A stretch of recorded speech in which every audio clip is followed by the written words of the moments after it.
Okay, guys, we're back for another Truman Show. Yannick, your host, with a more than a very special guest. I have three very special guests, but one in particular from Australia, Mr. Santos Bonacci. How are you, Santos? Very well, thanks, Yannick. Yourself? Very good, very good. Always great vibes to have you here. And Mar and Jennifer, that are my Hello. partner on the Truman Show often. How are Hello. you, girls? Hi. Good, good. Good. Excellent. Thank you for having me. I'm Yeah, it very, was important very to have happy you, that especially with Santos with us on the show. Like it's not, and it's Santos Earth Strong Day today, so happy Earth Strong. I don't like to call it birthday because I don't we really born or die or anything. So I call it Earth Strong because it's your Earth Strong Day. It's your day today. So happy Earth Strong. Happy Earth Strong. I think he's ahead though, so his birthday was yesterday, right? Yeah, it's the 25th today, but my birthday's on the 24th of March. Yes, I've turned 53. That equals. hey, happy Forever birthday. young, forever young. Thank you. So Thank you very So much. today we have a lot of stuff that we want to talk about with Santos, especially Santos going to do us for sure his little presentation like he do pretty much on every show. We expect also you to illuminate us a bit more into a certain subject, especially flat earth, syncretism, vegan we're going to talk about, like anything you want to bring on, my brother, and release the like we talk about, we have a lot. People talk a lot about Santos being fired up, and he use sometimes vocabulary that's very harsh and very direct. But let me tell you something. We're not talking about the next smoothie recipe here. We're talking about changing this world. What do you expect him to do? To sit down, relax, and take a cup of tea and have fun? It's about changing the world. Of course, he's gonna rant. Of course he's going to have anger and he's going to release it. We all have it. Look at me all the time on that show. Look at my face. I don't make joke with that. I told you it's not a distraction show. So it's very important to release that. And for sure, I approve Santos 100% when he puts out his stuff, for sure. So that's what I had to say to you, Santos. But maybe the girls want to say something before we start. No, Well, just bring it on, Santos. yeah. Of your functional masculine energy that needs to be erupting on this earth and changing everything and saying no to the injustice. So go for it. Yeah, well, I Yeah. have two questions real quick. I just wanted to know when you shifted to the flat earth because I was so excited last year when I heard you speaking about it. And I just want to know how that occurred. Oh, great. Yeah, I can talk about that. Thanks, guys. Look, yeah. As for the fire, there's plenty of fire there. I have a Leo ascendant and an Aries sun, obviously born on the 24th of March. So two fire combinations. Pisces moon. Pisces is also a little bit. Well, it's the moon is the mind, so it's kind of um, plays in there too. If you know what you're looking for, you'll see the Pisces moon in action. But that does not excuse any bad language, and I know I have stooped lower than what I should sometimes. So I don't want to excuse that. I really do not. And I do apologize to anyone that I've hurt sincerely. Sincerely, I apologize. My purpose here is to share the truth with one and all, and to get us all on the ship of paradise and glory that we can get on. We don't have to be on the citizenship of Roman slavery, guys. Yes. We don't have to partake in this slavery that is going on. There is so much corruption and parasiting of our energy. I have exposed in all of my presentations, many on law and sovereignty, many on astrotheology and about how religions are zapping us and sapping our energy through parasitic behavior. We do not have to give our glory anymore to these fictional entities that are just taking it through taxes and burdening us with all kinds of ridiculous taxes and expectations and demands and laws and what have you. So yes, there is plenty of fire. We all have fire. We all have love for each other. Yes, I do go a little bit extreme sometimes, and I'm glad that you guys aren't offended. I'm glad that you guys are supportive and loving, and I know that even the people that I offend, I know that they must have a hunch that I'm doing it out of love, and if they don't, well, I'm here to say that it's purely out of love. And I do sincerely apologise from the bottom of my heart if I've offended anyone. But I have done something of recent, guys, since the eclipse and all of the wonderful things that are happening in this beautiful, beautiful Aries. I have made a very, very powerful vow, and this vow I will share with you, and I'm putting my face to this. I know I've said this many times on Facebook. I've said, to hell, I'm done with attacking and having a go at chills, people who don't agree or attack, because I get a lot of attacks. I bet. Yeah. Man, you guys, I don't think a lot of people have any idea. I'm sure you do. I mean, I can only imagine, because what you talk about is so taboo, in especially the Christian community. And I get attacked by Christians all the time because I'm speaking outside the box of religion. So I can't even imagine what you probably get. Yeah, at first the churchgoers that hated me to death. Then it was the meat eaters, because, you know, I obviously, you know, I go after them too. Now it's the globalists. So I've got lots of groups that hate me so much, you know, just for telling the truth. So, but my vow is this, and here's my face to my vow, that I will not be, I'll not be retaliating anymore to any of these parasitic type people. They make videos about me to try and discredit me, to try and discredit what I'm saying, to try and discredit syncretism and the geocentric flat earth disk movement, which is back. It's here to stay. It's going to bring the truth to the world and save people from the stupidity of globalism and all of this Santa ball buffoonery. We're going to finish with that. We'll dispense with this, and so I've made this vow. I will not do that anymore, and the reason being is I've really discovered through some healing sessions how much energy they take off you. They're only there to steal your energy, and that's it. And they want my energy. I don't know why, but they want my energy. So I'm not giving it to them, and I'm going to keep syncretism honorable. I'm going to keep the truth, give it dignity, and not let my stupid personality destroy the good work that I've done. I'm not going to let my anger and all of my temper and whatever other idiot things that I do, you know, detract people from the truth, and I'm going to try and make it as appealing and as beautiful as possible. There's my promise. That's beautiful. People talk. That's what they do. They like to talk, and they like to talk, but you know, don't let them see you frown. That's what I say all the time. And rise and shine. Don't believe their lies, and show them that you will rise and shine, because we need people like you. We need people like we're all very unique, doing our part in this consciousness of humanity, but it's very, very important what you do. Me, anyway, you've been a major role player in my awakening. Like I came to your stuff before the flat earth too. So when I came to the flat earth, and then I saw Santos after coming to the flat, I was like, wow, that's great.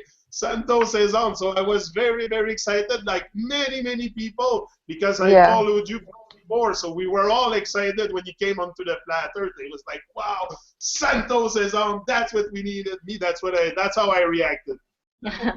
And Santos, I just wanted to say one thing about ripping it off and being angry. You know, I think it is time for us, for humanity, to actually rip it off. And I don't care how it comes out, but this illusion and this cement and this gelatin of control has to be ripped off. And sometimes in my videos I talk about, you know, a well-behaved woman would not make history. And in my world I haven't been really well-behaved. But it's not about being well-behaved, because the slave society is always invited to be well-behaved, while the owners are the most how do you say it, not well behaved at all. They're criminals. So in, you know, if we sometimes rant it, it's good for you. And as Mark Passio says, you know, that masculine energy of anger, because anger has to have some functional action in humanity, and systematically the anger of the world has been quieted down and killed. So when I see you like, oh, going for it, nothing bothers me. So I just want you to know that, and you don't owe me or people like me any apology. Thank you for the work that you're doing. And as Yannick said, you know, when you came to the Flat Earth, it was so amazing, because I really wish people like Mark Passio and David Icke and everyone will come on the board too, you know, and then we have a bigger scene. Yeah. I think David has already. Sorry. Go ahead. Hope so. I hope so, Jennifer. I hope so. And yeah, that's lovely, Ma. I appreciate you saying that, and that's very, very kind and very nice. And it is. It's going to be beautiful when these other guys open their eyes like I did.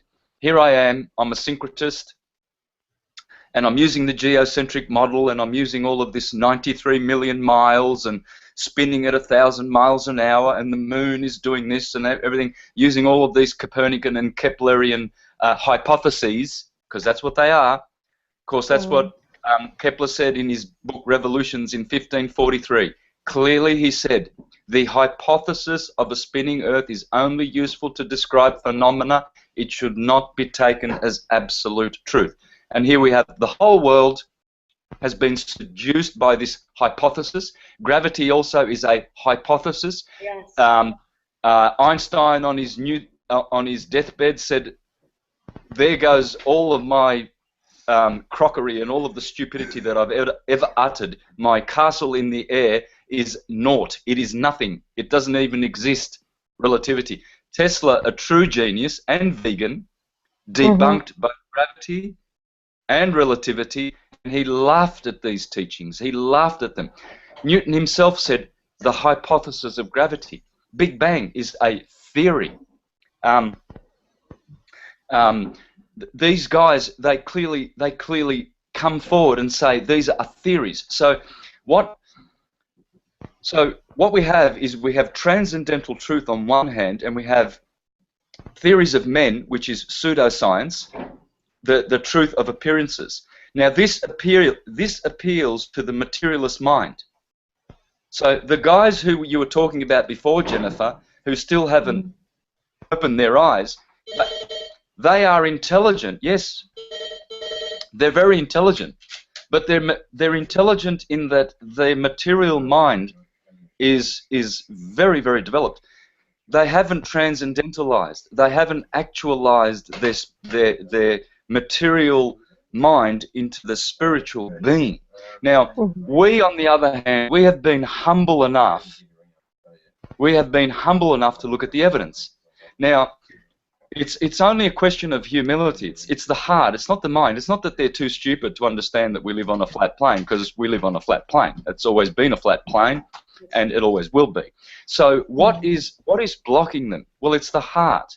And so these people on the left here, they need to stay with the crowd mind. This is why the Bible says, beware of the crowd. It's a herd mentality, and they're too scared.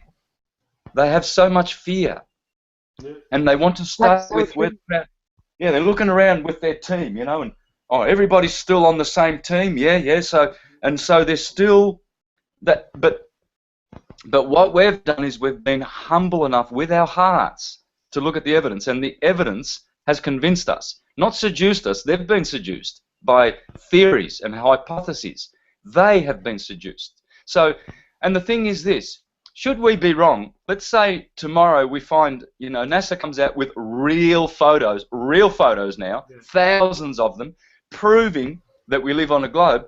Well, I know, and I can speak for you guys too, because I know that you're of the same substance as me in character. We'll just turn around and say, well, we were wrong, and that's great. Yeah. Now we know where we I'll really go on live. with my life. That's Absolutely. That's what I keep saying to people. If they show us a picture, I'm not going to start being depressed. I'm just going to go on with my life. It's not about the shape of the earth, first of all. It's about our own spirituality, our own. The truth is who you are. It's not necessarily, it's who you are. That's so true. Yeah. I agree. It's I about- say that all the time, is that it's not about the shape of the earth. It's about being so open, like you said, humble, that I'm actually letting go, relinquishing my very existence and stepping into something totally bigger than I ever imagined. You know, that the fact that we've relinquished the very place we live upon shows that we're not thinking with our ego. It's something deeper within us that is intuitive, you know. And I Yes. just wanted to add one more thing, that knowing that Vatican owns all the telescopes in the world, and their biggest telescope and the most famous telescope called Lucifer, I don't care what kind of pictures they give me. I'm not going to give up the flag. It's so true. I'm not going to just change my path because of one picture they show. No, Yeah, but look. I mean, if they show up, but they won't show up with the picture there because they can't. It's way too freaking big, first of all. So forget about that. Yes.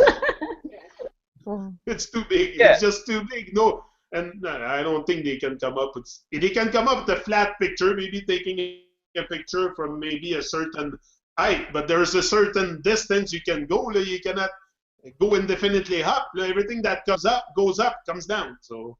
Yeah.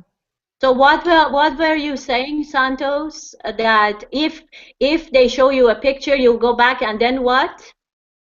Well, if we have evidence, which we don't have, so the globalists have not a shred of evidence, not even one thing. They can't even bring one argument to the table, whereas the truthers and the truth has presented so much evidence, and I'm going to talk about some of those evidences that cannot be denied. They are irrefutable today, if you'll allow me. But the Yes. point is this. The point is this: if we live on a globe, that's great.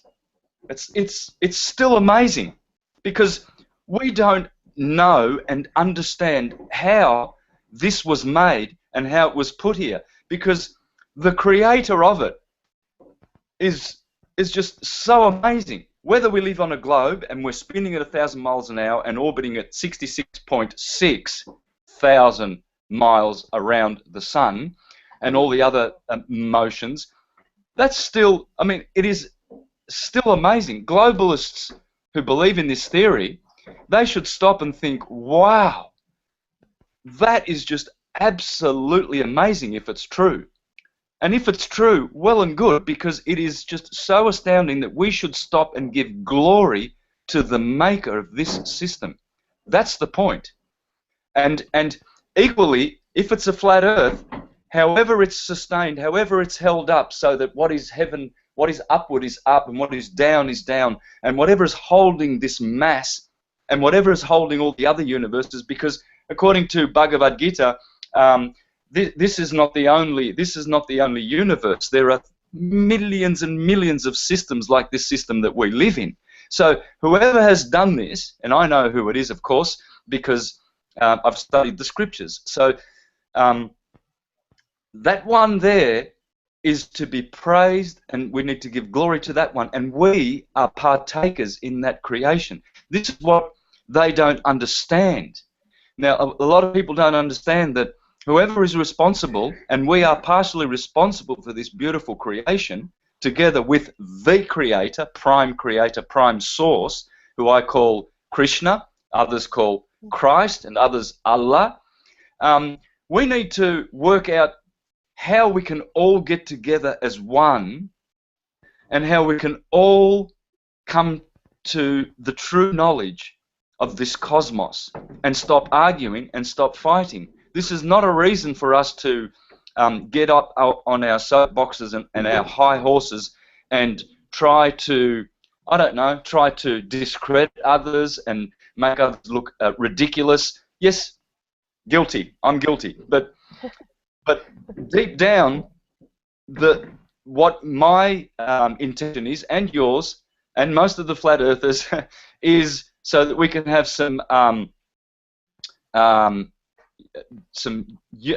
unity between us, so that we can foster communication and open up the lines of evidence and science sharing, and so we can all come together and not be divided. Because the moment we are divided, the parasites come in and harvest our energy, and we can be a formidable force for truth if we are all humble enough to take egos out of the way, right out of the way, and look at the evidence and let the evidence speak.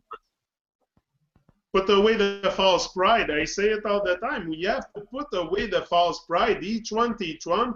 Don't be afraid to reach out to each other, to reach out. Like a year ago, Santos, I would have been able to make the mental leap. I would have been here with you today, but just because I put my heart into it, all my mind into it, and decided to set my life as an example, look where I am tonight. So nothing is impossible. If you have God in your heart, if you believe, you have faith, everything is possible. But you know what's happening with humanity? We came to a point where we're denying our own intelligence, because we go outside and we look at the sun, the moon, and the stars. We see an intelligence behind it. For sure, there's an intelligent design behind it. But now we're at the point that, okay, if this is created by an intelligent design, and I'm capable of thinking and have consciousness, I don't come from the same intelligent design. Like, it doesn't make sense. People have lost their way.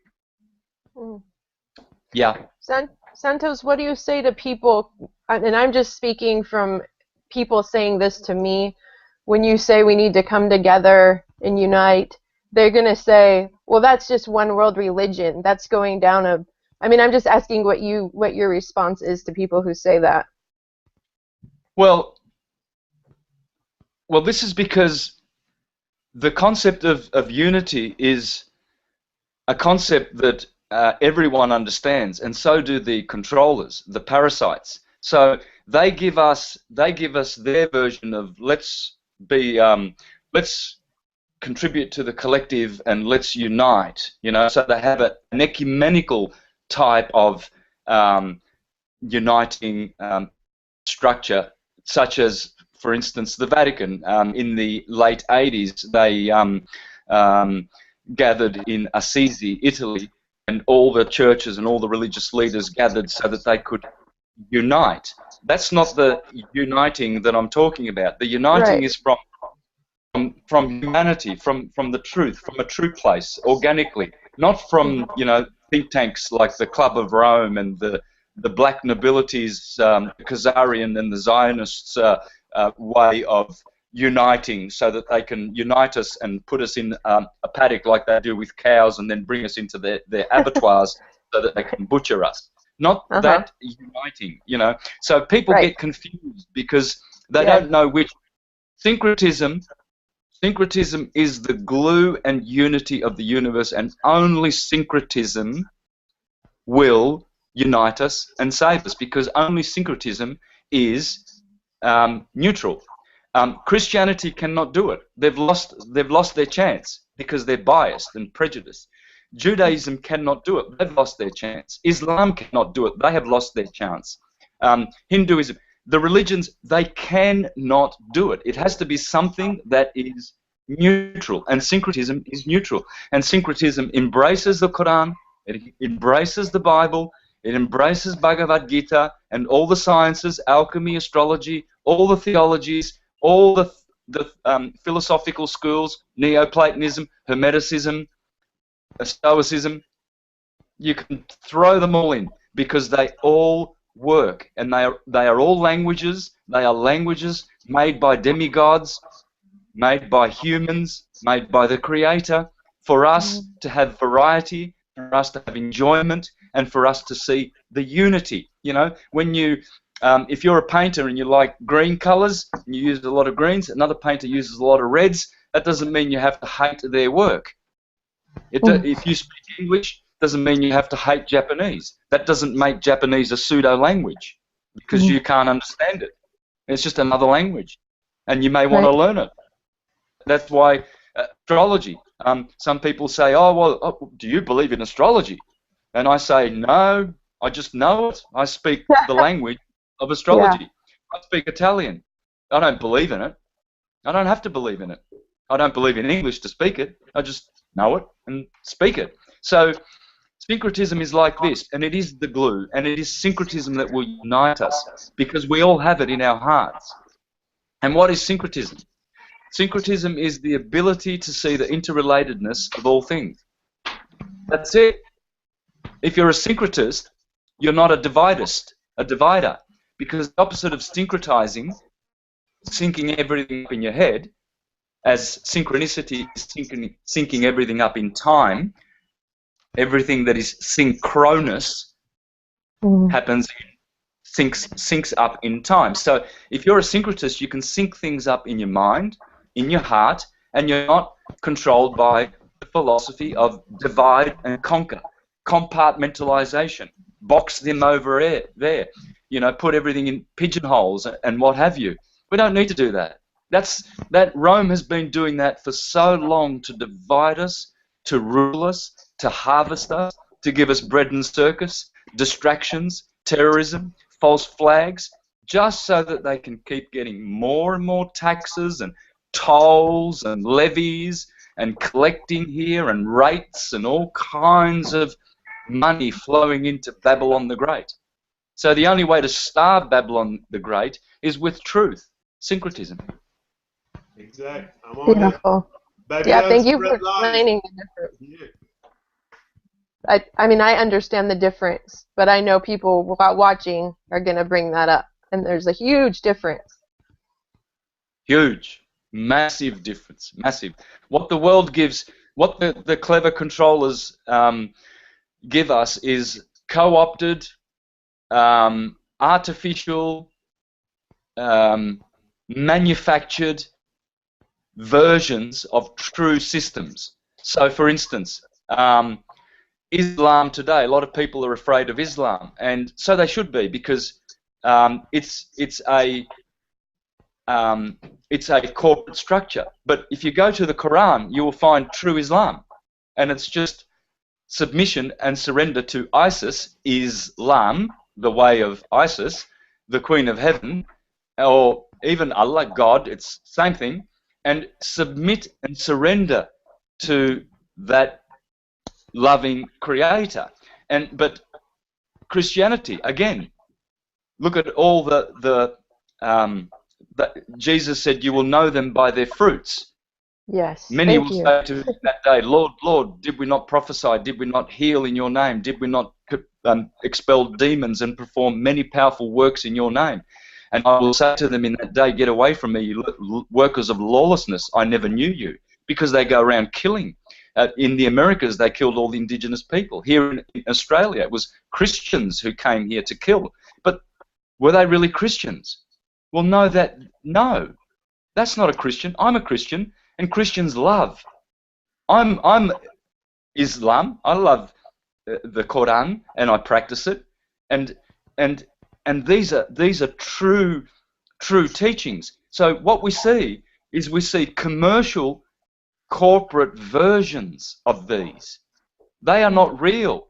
They have been manufactured. They have been devised and co-opted so as to bring people into their organizations and control their thinking and divert them from the true thinking, which is, well, what is the truth? Well, the truth is in the Bible. It's in Bhagavad Gita. It's in our sacred texts. And another thing about these sacred texts is that they all concur that we live on a geocentric, flat, disk Earth, all of them. So whether these people who are blocked and still cannot see what we see, whether they ridicule us or not, we are the ones who are connected with all the ancient, sacred, and holy writings. All of them. All of them. All of them. Every single one of them. The Egyptians, the Babylonians, the Mayans, the Chinese, the Indian, the Persians, the Assyrians, the Romans, the Greeks, all of them, every single one of them, they all understood the flat Earth plane. And this all changed.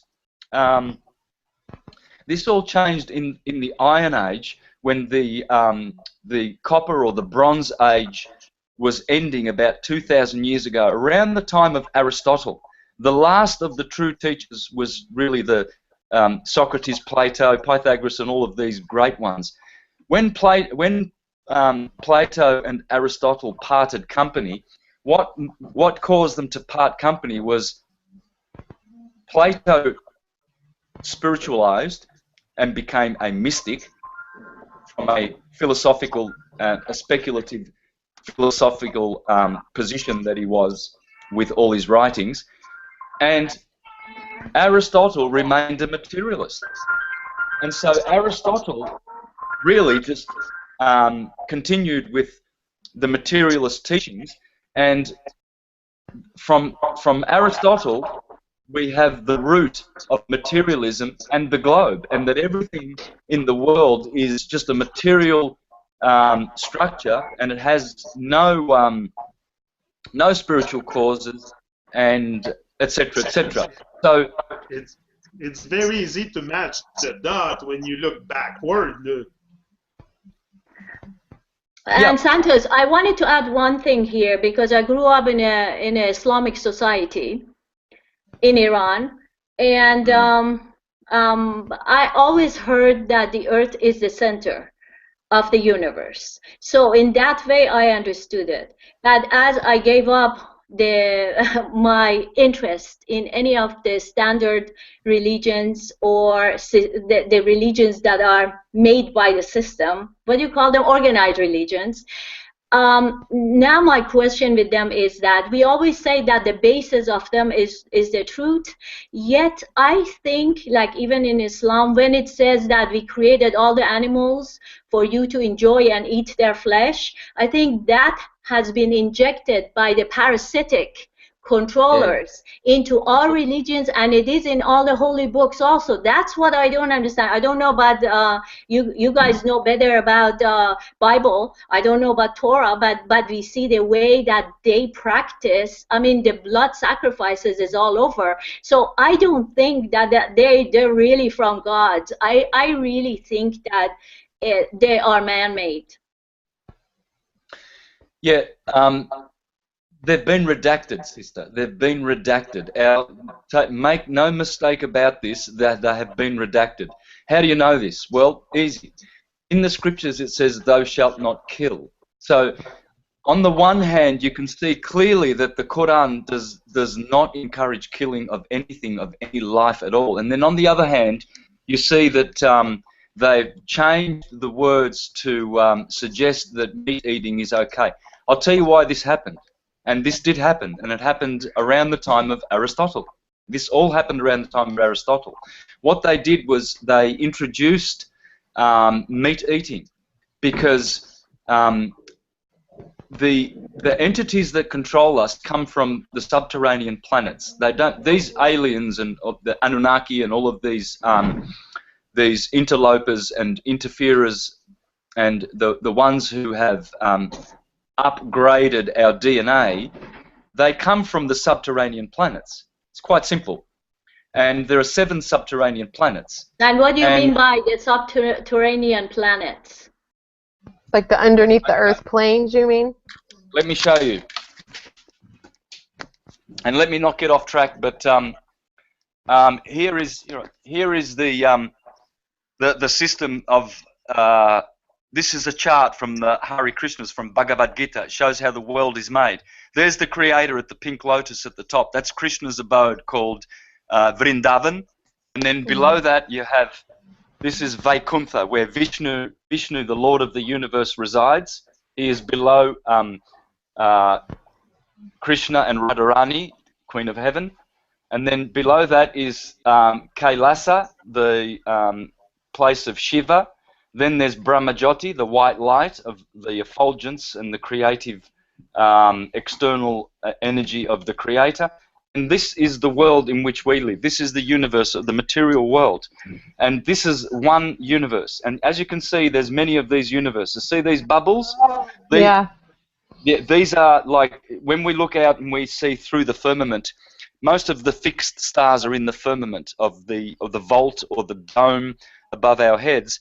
But when we look at an Andromeda galaxy, for instance, what we're seeing is other universes and other systems like ours. And this is how it works here, where there are 15 planets. And so what you can see here is the Earth, which unfortunately here is a sphere. The Hare Krishnas have got this one wrong here. But there's the Earth in the middle. It's called the Midgard. And then below that there are 7 planets. And these are called 7 subterranean heavenly planets. The bottom one is known as a hellish planet. And these are populated with creatures. They are below the Earth, the disk. So there are 7 more disks below the Earth. And then above that you have the 7 heavenly planets of the Moon, Mercury, Venus, Sun, Mars, Jupiter, and Saturn. And so they are 15 planets in all. And so this is the higher octave. This is a diatonic octave of heavenly planets. And this is, including the Earth, you have a subterranean diatonic octave. So you have 2 octaves here, okay? It's 15 system planet. And as you can see here, the lower planets are gross. The Earth is a mixture of gross and subtle energies. And then the planets above us, i.e. Jupiter and Saturn and all of those, they are subtle. And so our controllers come from here. These so-called... As above, so below, the 7 luminaries up there, or planets, whatever, you find the same below the Earth. Yeah. Except that they're denser and darker. It's all about density. It's all about what Tesla said. It's all about what Tesla said. The whole universe. If you want to understand the universe, you must understand energy, frequency, and vibration. That's it. You're correct, Ma. It's all about density. The Earth has a density which is in the middle. It's gross and subtle. That's why it's called, in the Scandinavian and the Nordic mythologies, it's called the Midgard, the middle garden. And in our bodies, it's the heart. The heart. You see, the heart is an anagram of Earth. I'll show you this. So, sorry for hogging all the... We want you to. It's okay. My next question, as you're explaining this, can you tell me if we get to a place of a higher vibration in this lifetime, do we go further in the next lifetime, or do we get stuck here? That's my fear. Sister, if we do the correct things, and one of the correct things, so we'll go back to where I started in this conversation about meat eating and how the scriptures have been corrupted and redacted. They've been corrupted by the subterraneans, the aliens, and it's a demonic teaching to murder animals, to murder them, not slaughter, murder. This is murder. They are sentient beings. They are being murdered in abattoirs and butchered, so that we can indulge in the cult of death, and we can be zombies and goyim, and we can be misled, and we can be harvested, and we will reincarnate back to this place. Okay. We'll be. Well, we will be. I'm vegetarian. I'm vegan, so I'm good to go. Yeah, for sure. And so they did this because meat eating is the #1 way of corrupting humans, corrupting their blood with putrefied, putrefying dead corpse. When you go to the fridge and pull out, you know, a piece of steak or a piece of pig, you know, I call it pig's bum. People are eating animals' bums, right? So when you go to the fridge, you pull out some bum and you fry it and you eat it. You are practicing the cult of death, and this is the opposite of life. We must be life bearers and light bearers. And when we do this properly, when we learn how to chant the holy names of God, for instance, Hare Krishna, Krishna Krishna, Hare Hare, Hare Rama, Rama Rama, Hare Hare. This is called Harinam. When you do Harinam, this is the greatest chant you can possibly sing. If you do this 1,000 times a day, you will go to Vrindavan. You will go to Vrindavan, that where the pink lotus of Krishna is. You do not have to come back to suffer in cycles of birth and death. And this is these. You know, I used to laugh at the Hare Krishnas. I used to be a street performer, and I used to play my guitar in the plazas and in the malls, shopping malls, and the Hare Krishnas would come by, and I'd turn my volume up because we used to laugh at them for how happy they were. But why were they so happy? Because this is a great secret. Their chant, the Mahamantra, it goes back thousands and thousands of years. And the Bhagavad Gita clearly says that the only way to reach Vrindavan in the Kali Yuga is to chant Harinam, the Mahamantra, those 16 words.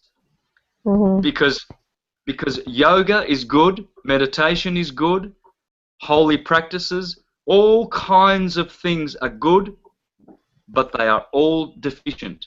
The highest way to reach Vrindavan is to sing.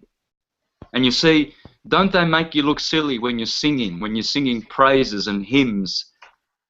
You know, they want you to, oh, that's silly. You know, you go to work and be a dentist, be a doctor. You know, be busy buying things and paying taxes. Don't go around singing. The secrets of everlasting life are very, very simple. They're very simple. And the Mahamantra is the number one. So Earth... I think Santos' life has to be simple. It cannot be very complicated. So it has to be simple. Do good, and good will come to you. Oh wow! I've never even seen that before. That's beautiful. Yeah. So when you saw that graph that I drew, when you saw that graphic there, and you saw the Earth is in the middle, the Midgard. In your body, you have 7 chakras. And so the heart is the Midgard.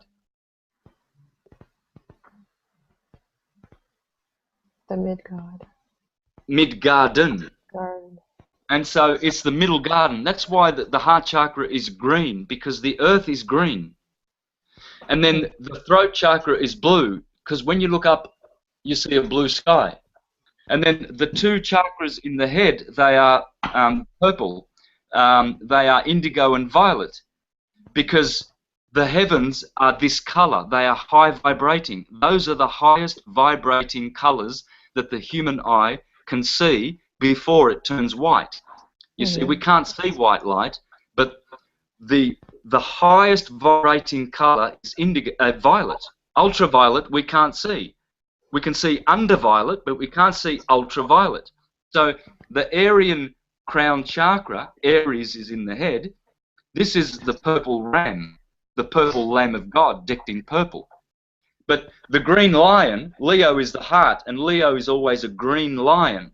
Okay? The green lion is the Midgard. And so when you look below the green earth, the green heart, what do you see? Well, you see a yellow-colored chakra, an orange, and a red. And those are the colors of low vibration. Those are low frequencies. Those are very long frequencies, and that's the color of hell.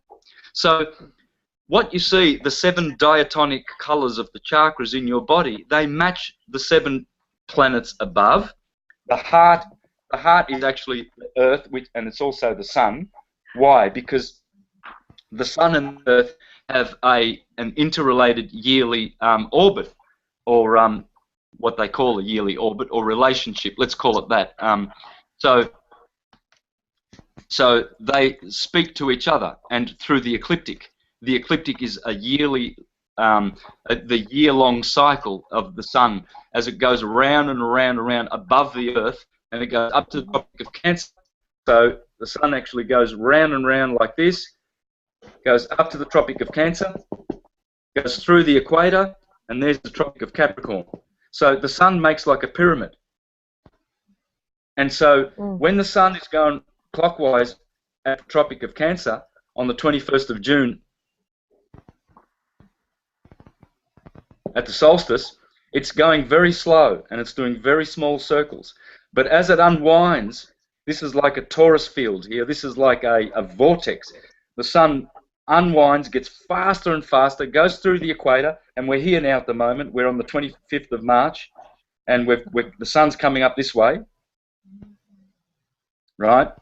And so as it goes down that way, it goes to the Tropic of Capricorn. It does really large and fast circles, and it actually speeds up. The sun's variable speed. The moon is not. The moon does not vary. I have a question for you. I have a question, Santos. According to your research, does the altitude of the moon and the sun vary in the sky? Because to me, visually, I think the moon altitude is varying. Maybe not the sun, but the moon seems, because she's bigger, sometimes smaller, at the same spot on the horizon. So does her altitude vary? That's a good question. Yes. The sun does a yearly TP type vortex like that.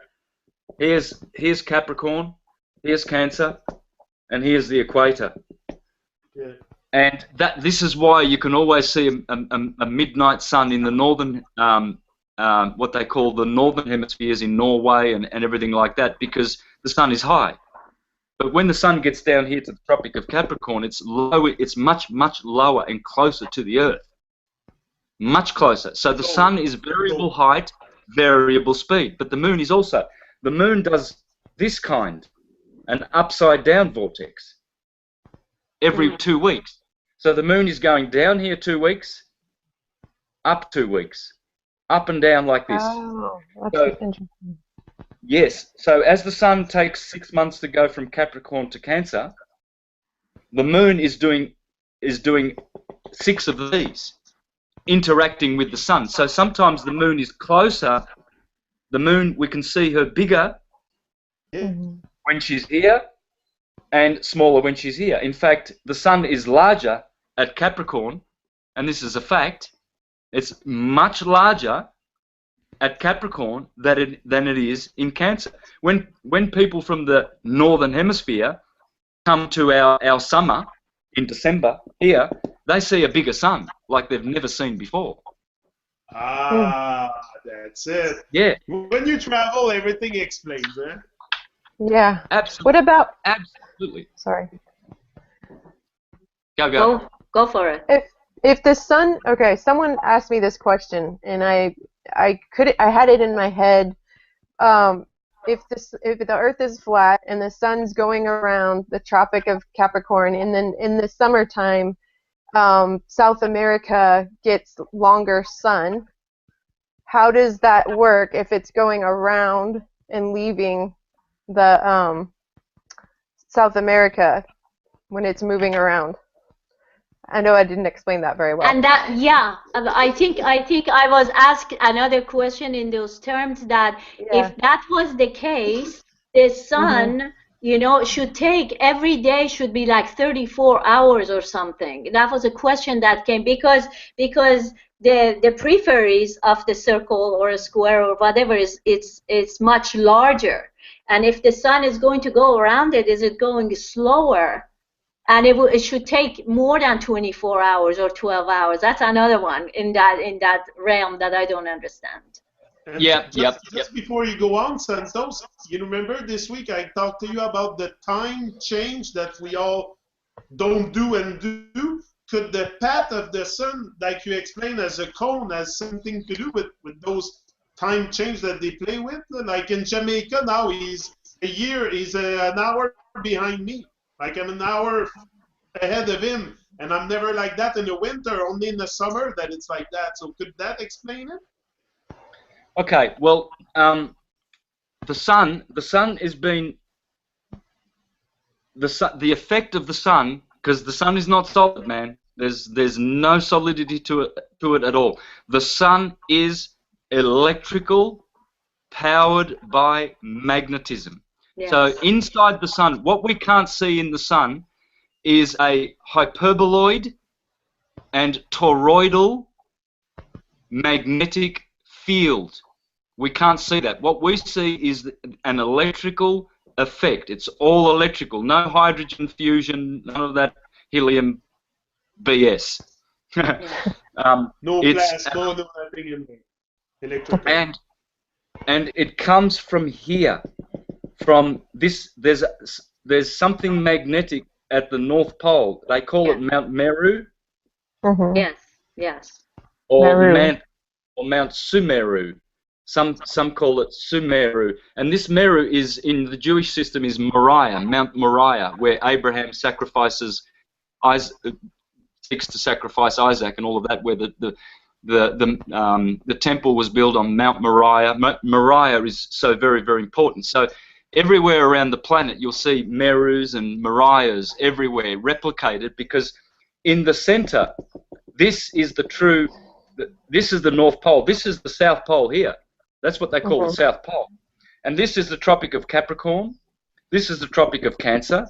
And this is the equator. So the variable speed sun, the sun does not vary its speed in reality, only in effect. Okay. It varies because it's closer, the circle's smaller. Yeah, because it's been projected from here, the magnetic mountain. So when the sun is here at Capricorn, and it has to, obviously, to go around here, this is double the distance at the Tropic of Capricorn than at the Tropic of Cancer, obviously. So is it actually going faster literally, physically? No, it's not. It's an effect. It is, this turns 24 hours every day. It's 24 hours comes from here. That's our clock, magnetic mountain. So when the sun, so when the sun is at the top of the vortex at Cancer, magnetic mountain, which is turning it like a clock, whether it's here or whether it's here, this turns at the same speed. That's why the days are always 24 hours, regardless of whether the sun's at the Tropic of Cancer or at the equator or at the Tropic of Capricorn. The length of day versus night changes. Yes, that has to change. But a day, you don't get a 30-hour day here and then a 20-hour day over here. It's always 24 hours. That's awesome. Yeah, that's right. So the speed is the same. Yeah. But some people say that the speed of the sun vary according to tropic, that it would go slower in the Tropic of Cancer and faster on the other one. So that's really what they say. But what you say now, it makes a lot more sense to me. Yeah, as an effect, it's like, okay, you're in a train, okay? So you're in a train and you're traveling 100 miles an hour. The trees that are only a mile away are zipping past you, but the trees at the mountain way 100 miles in the background, they don't even look like they're moving. But they're coming at the same speed. Exactly, but they're all still. So all the trees don't move. You're moving. So it's an effect that this tree is moving faster than the tree behind. So what we're actually witnessing here, when the sun has to travel all of this distance, and so it must make double the journey at the Tropic of Capricorn, but it's an effect because the effect is occurring because of the focal energies of whatever is, however it works, as magnetic mountain sends that focal electrical energy to this focal point called the sun. And this focal point, see, if we look at this vault of heaven, let's have a look at the vault of heaven, you'll understand this better. So here's the flat Earth. Santos, I just wanted to say, it's not just the North Pole that is magnetic. I was talking to my daughter today.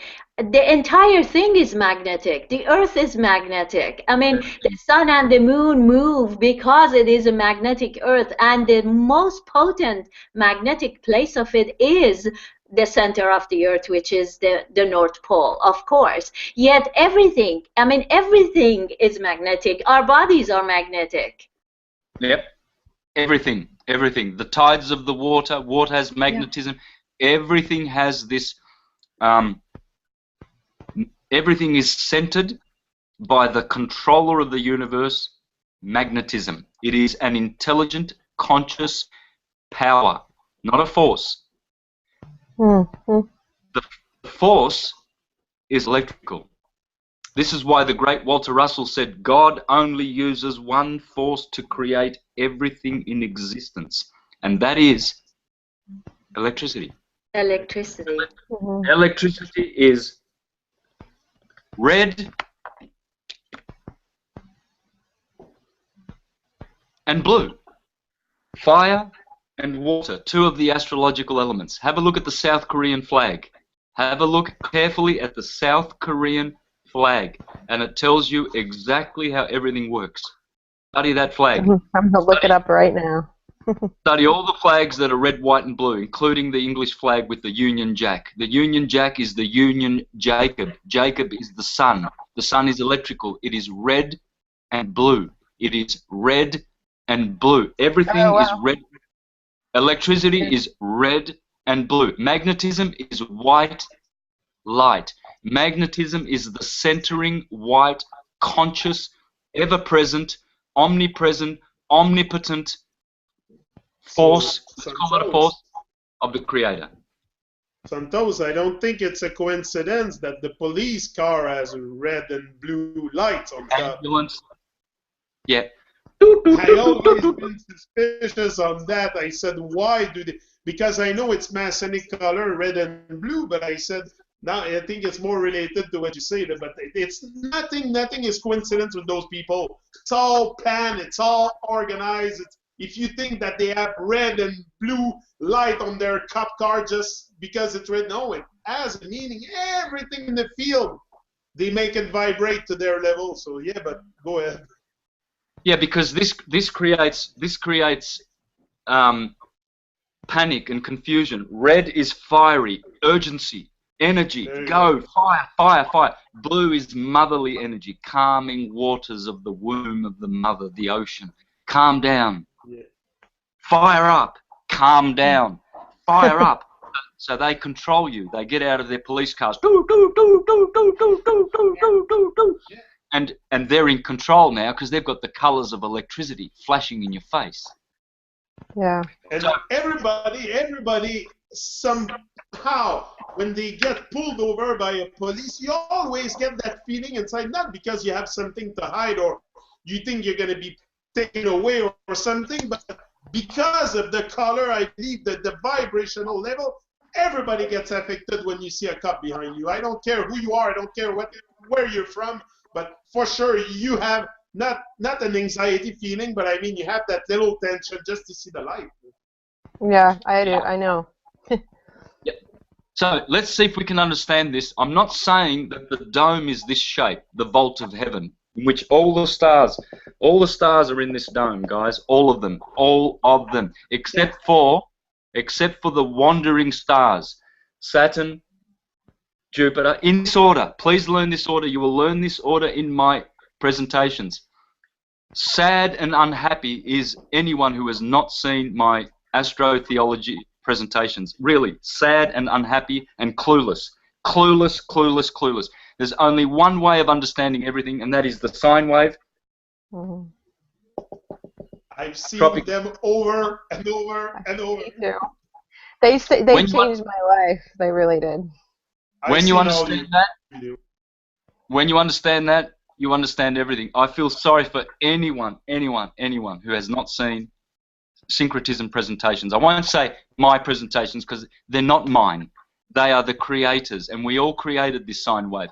But sad and miserable and unhappy and clueless is anyone who doesn't understand the sine wave, the sin of Eve. Mm-hmm. Look at those words carefully. Sine wave, sin of Eve. And then you'll understand all things. Saturn, Jupiter, Mars, Sun. Remember, I was talking about the Earth and the Sun being in the middle garden, the Earth, the heart. Venus, Mercury, Moon, above our heads, inside the dome are the 7 heavens. This is what's called the starry heavens. Now, this is the starry heavens. This is called, there are 7 heavens anyway. I'll get to that in a minute. So here's the Earth here, right? Here's Mount, let's put a mountain here. We'll call it Mount Meru.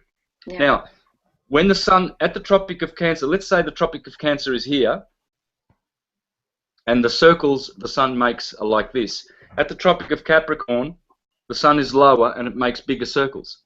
So if this is turning at 24 hours every day, this is turning the Sun and controlling the Sun. Obviously, when the Sun's here and it's doing 24-hour circles, it appears to be much slower than when the Sun is being directed from down here, from Mount Meru. This now appears to be going much faster because it's wider. But it's not. It's just that the light here travels a little bit further, or whatever, this magnetic or electrical pulse that is focusing on the Sun and creating the effect of the Sun. This is what's creating the illusion of the differential in speed.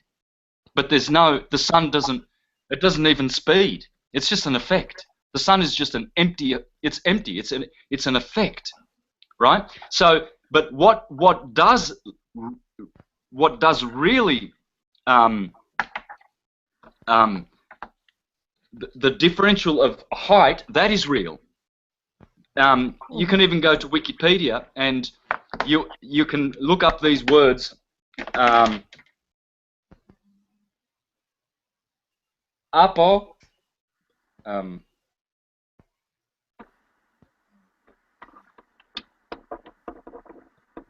I think it's APH, but anyway, apohelium, and here is perihelium.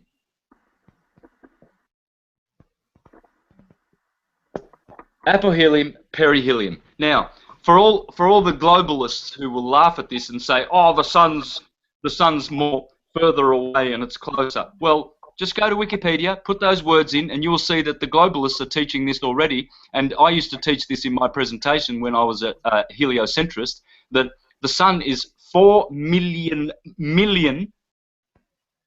miles further away from the Earth at the Tropic of Cancer than it is at the Tropic of Capricorn.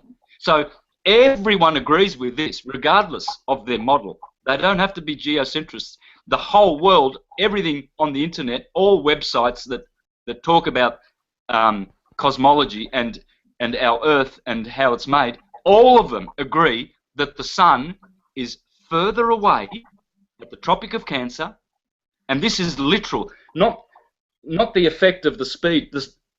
The speed, the variable speed of the Sun, that is an effect. But this is real, and it has to do with this, the dome, something to do with the volt and how that whatever the Sun, however the Sun works, whether it's encased in some other kind of structure that causes it to, to be seen the way it is, or whether the dome is actually this shape and it's caused by what I'm displaying here, regardless, the Sun is further away. Now, because I believe that the Sun's only a few thousand miles up, I think the difference is only a few hundred miles. Okay, so this is why you have so much discrepancy. Some researchers are saying, oh, the Sun's 3,300 miles high. Some are saying, oh, it's only 1,500 miles high. Well, depends which part of the year you're measuring the height of the Sun. And the moon. So then the 4 million doesn't stand right in this model, because there is no way that it could be 4 million times higher or lower. Exactly. So at the Tropic of Cancer at apohelium, I'm saying it the Greek way, but I think the English way of saying it is aphelium. At aphelium, which is June the 21st, the solstice. No, sorry, it's not. It's 10 days after. On July 4th, pay attention, July 4th, Independence Day, that is the day of aphelion, when the sun is supposedly in the heliocentric model 3 to 5 million miles further away from the Earth than when it's at perihelion. Peri means closest to. Helium is the sun. The closest point the sun interacts with the Earth is perihelion. Aphelion is the furthest. So regardless of whether it's 5 million miles or 100 miles or whatever, it is a variable height sun. That is a fact. They can argue the speed. They can argue the speed because it's an effect, and they will never understand it. Materialist heliocentrists will never understand this. I'm sorry, I just have to bring this in. You know, in one of my videos, I was talking about the bottom of the Earth, which is the ass of the globe, is much closer to the sun in the summer. I mean, how could that be? The video you did that under the globe. It just doesn't make any sense, you know. It's like, how could it be that the bottom of the Earth is closer to the sun in the summer?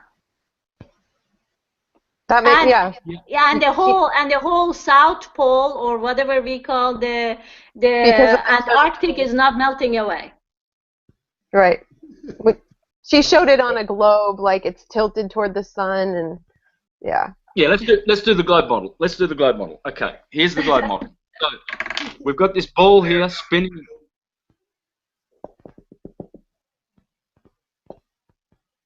Actually, it's 23.4 now. Let's be careful here, because I'm gonna tell you. Because the remainder of 23.4 is 66.6. Yes, okay. yes. Okay. Now, so here's the tilt. Here's the sun. Sol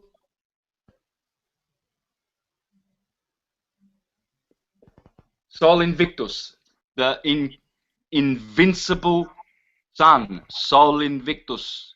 And in the Hebrew system, his name is Sol Amun, the hidden one, Solomon. And Solomon rides on his carpet, his magic carpet. Well, the Quran tells you that the Lord Allah stretched out the earth like a carpet. It is a carpet. And Sol Invictus, Sol Amun, who is the sole ruler of the universe, Sol, and who is our soul in our hearts, because that's what it means. The soul rules Leo, the lion, in the heart. This is Sol Invictus in the middle garden. The earth and the sun, they have this relationship, okay? Now, so supposedly, let's get Solomon. There's Solomon, and there's his. It's actually a carpet. It's spread out like a carpet. So supposedly, at the Tropic of Capricorn. So this, let's say this is summer. So what they say is that here in Australia now, in the southern, this is the south, this is the north. Now we are getting that 3,000 miles of. So the Earth's diameter is about 8,000 miles. Yeah. Yes. So the difference, if we put a straight line through here, the difference here between here and here now will only be a couple of thousand miles, yeah? So America's freezing and we're in summer. How can that possibly be if the sun's 93 miles away? Please, please, please. How can that be? This is ridiculous. And they use these words, oh, it's preposterous, the flat earth. Oh, it's ridiculous. It's ludicrous. They use all these words. This yes. is ridiculous.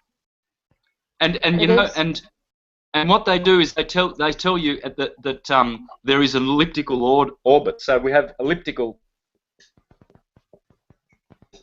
So anything they tell you this BS about orbits. They're all elliptical. What a crock. So for instance, totally. Supposedly there's the Earth and the Moon has an elliptical orbit. Let's exaggerate it.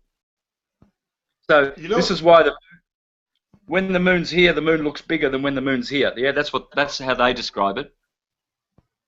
but they want us to be so dizzy with the whole thing that they even make the spin of the Earth go anti-clockwise, not clockwise. To say, oh, we're going to go clockwise, we're going to be orientated.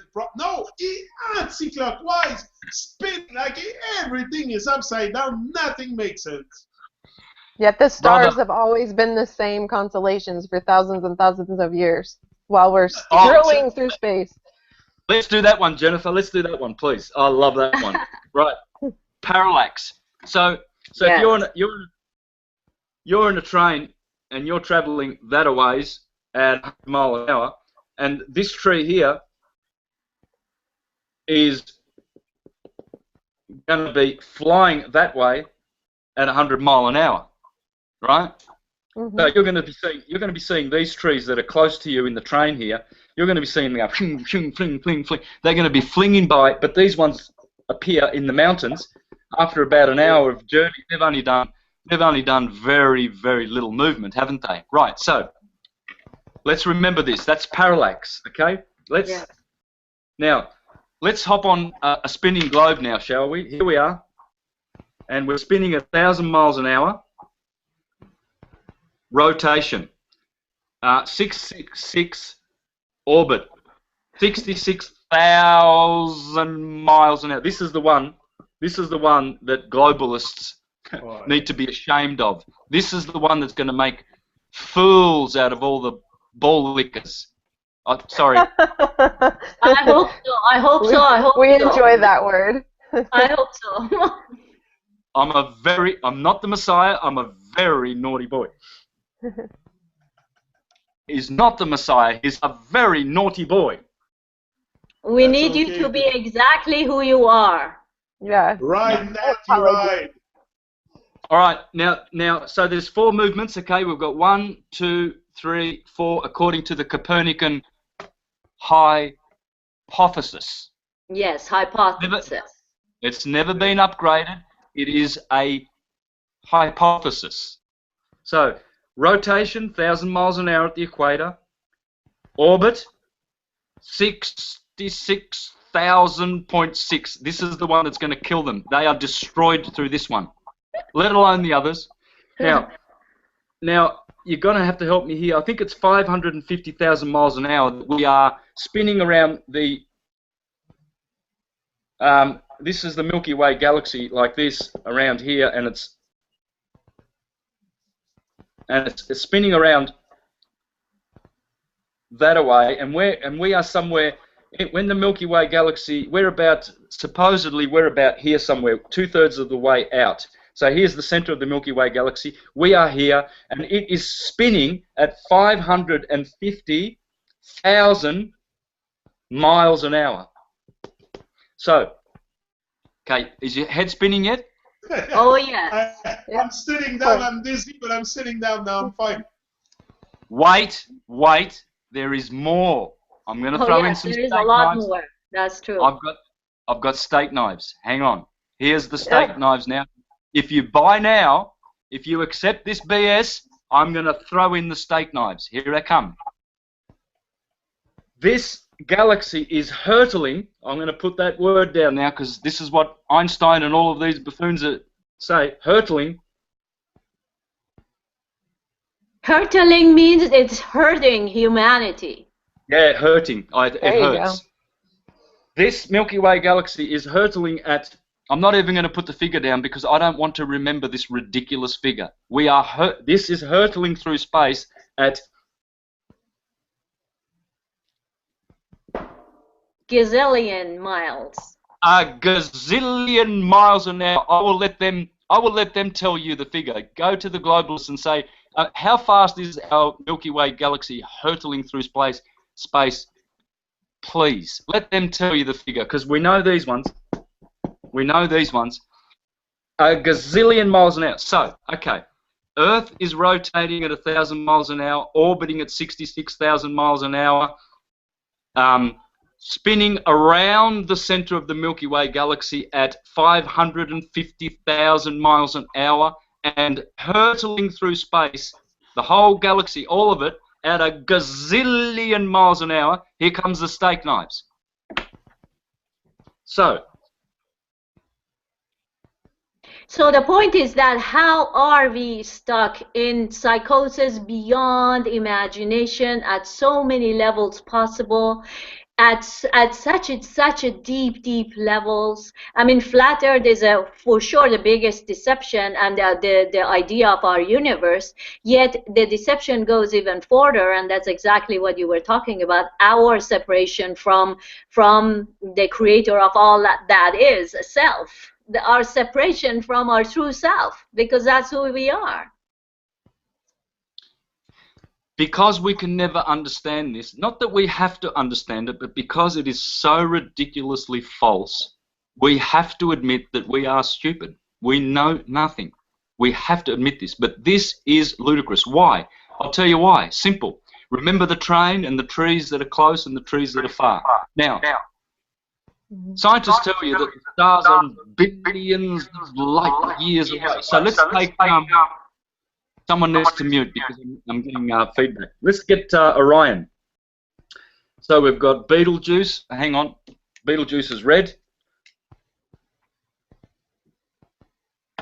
We've got Rigel. Anyway, I'm forgetting the names right now. And then we've got the 3 belts, stars of Orion. Those are the 7 prominent stars of Orion, okay? Now, there it is. That's Orion. There's the hunter. He's actually fighting with Taurus over here. Taurus is also... There's Aldebaran. There's only 4 red stars in the sky, and you'll always see these two, Betelgeuse and Aldebaran, talking to each other. There's Orion, and he's killing the bull Taurus. There's the head of the bull called the Hyades, and the Pleiades are over here, the 7 sisters, on the back of the bull, on the shoulder of the bull, but the eye of the bull, that's the head of the bull, right? These shapes, they have been like this for thousands and thousands and thousands and thousands of years. I watch them year in, year out. Astrologers have been watching them year in, year out. They never change. They never. There's no parallax. There's no. See, scientists tell you that this star here is millions of light years further away than this one.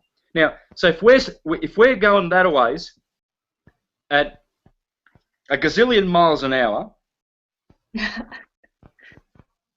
through the Milky Way galaxy, in our Milky Way galaxy, and most of these stars supposedly belong to other star systems. So let's say this one's, let's bring it down to miles, 20 miles.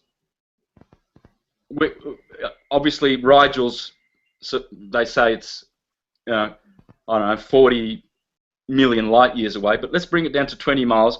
And if this one's 80 billion light years away, we'll give it 80 miles, okay? So this one's, some of these stars are closer than the other stars. Let's not make it too complicated. Let's make it simple. Some of these stars are much, much, much closer to the Earth than other stars. So let's take the orbit only the orbit of the Earth around the Sun at 66.6 thousand miles an hour. Where's the parallax? Where is the change in the shapes of these stars? There must be some kind of parallax. There must be some kind of change. They must be distorted over thousands of years. They never, ever, ever get distorted. They are always... the Pleiades are always at the 6th degree of Taurus. They've been in the 6th degree of Taurus forever and ever and ever. Yes. Algol is always in Aries. It never shifts over to Pisces or Taurus next door.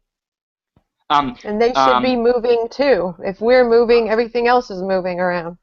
How do you explain the little movement of the stars in the sky? Like they move, but if I take my camera, often I zoom at the stars and I see them moving. They go all flickering. over. What do you explain cause that? What can cause that? Electricity, vibration, Electromagnetic field. Vibration. But hang on, there's more. I want to throw in some knives and forks now. Yes. What about the proper motion of all of these stars? They have their own proper motion, guys. It's not just us. They're also going ping, fling, fling all over the place. Where's their movement? I'll tell you why they don't move. Tell you why exactly. Because they're stuck firm like a circuit board.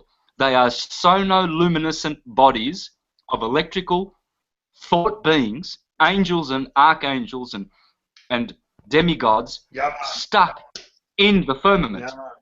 Stuck in the firmament.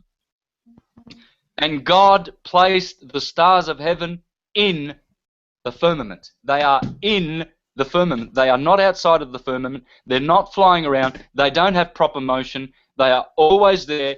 They always have the same shape, year in, year out, forever and ever and ever. So what about the stars and souls? In one of his videos, he was talking about when we die, we become one of those points of lights. What do you think about that? Yes, we do, but that's not absolutely true. It is true when they say we become those stars, but who's we? Not me. I don't want to be one of those stars in the firmament. I want to go to Vrindavan, so I'm chanting so that I can go to I'm going to start chanting too. So what do you think this is? Hare Krishna. I'm all over it. The stars are in between before reincarnation on Earth? You mean that if I really do good on Earth, I'm going to end up higher than the stars? Yeah, look, there's many places to go, guys. Look, let me just go back to this little illustration over here. Nick, they say that shoot for the stars, but you will land further. The moon. They say you'll land on the moon. Yeah. Right. Oh, the no, stars. well, you can go to the moon, because even if you miss, you will land among the stars. You can go to the moon. The moon's a great place to go. The rishis go to the moon. They are called lunar people. The people who go to the sun, they go to the Sol. They go to Sol Invictus. There are people who come from here who are living in the sun, and they are blessed, but not as blessed as the ones who go to Vrindavan.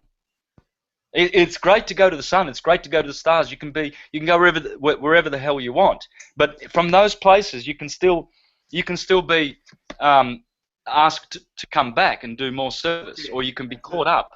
You know. But when you go to Vrindavan, you never, ever, ever leave Vrindavan.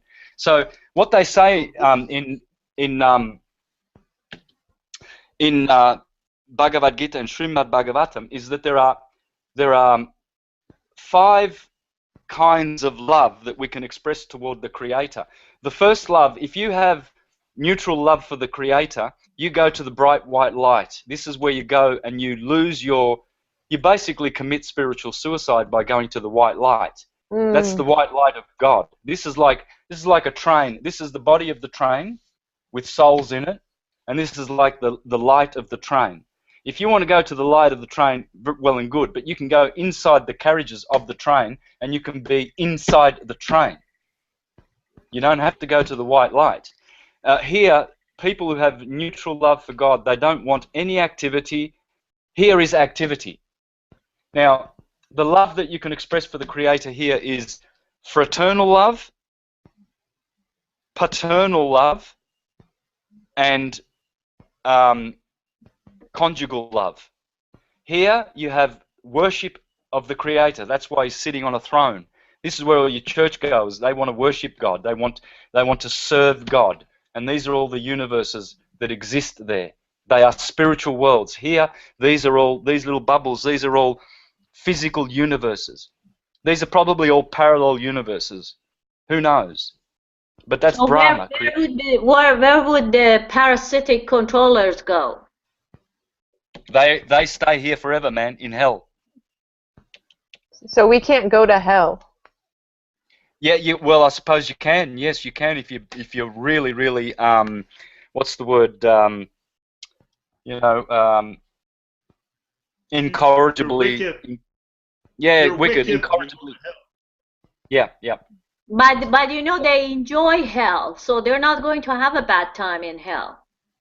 Exactly, sister. They love it. They love it. And they love coming up to our plane, pretending to be aliens, Anunnakis, reptilians, draconians, and blah, blah, blah, and controlling us, swapping technology for slavery and raping our children. So that's why the politicians are in the people trafficking business, because they actually use little children to give them to these subterraneans to rape them and murder them and bring them back to their place and just butcher them, and we're just basically a harvesting, you know, farm for them, just like they do at the abattoirs and with cows and pigs and chickens and all sorts of animals that, you know, these people who love to eat animals' bums are doing. You know, they put them in cages and then, you know, slit their throats and eat their bums. You know, I mean. Well, I heard that they're taking the homeless. They have already taken 150,000 homeless, and they cannot find them where they are. Yeah, there's a lot of missing people. There they are. There they are. Right there. Right there. Have a look at those names of those places, mate. Have a look at that. Atala, Vitala, Sutala. I think I need my glasses. Tatala, Matalaya, Matatala. It sounds like Nutella, the chocolate toxic poison. Hey, yeah, the Nutella, you just said that. The toxic chocolate.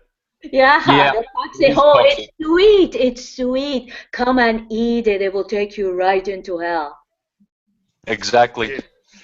So when we die, it's amongst the most toxic things you can eat.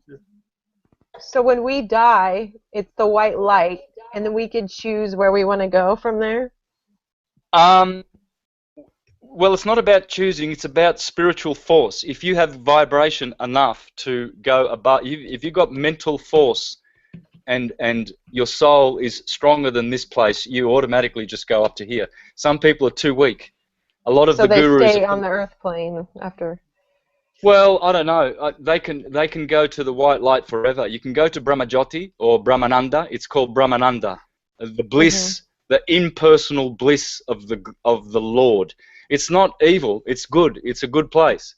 But you do not have activity. Here you experience oneness with the Creator. That's all. Whereas here you experience oneness with difference. So the most sacred. With my lie in the heart, I should access right on top.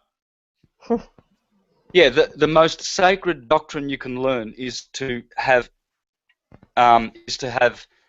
oneness, inconceivable oneness with difference, and that's where you can experience. So you've got impersonal, neutral love for God, adoration for God. Here you worship God, and that's your relationship. You'll be a worshipper of God, doing service for God forever.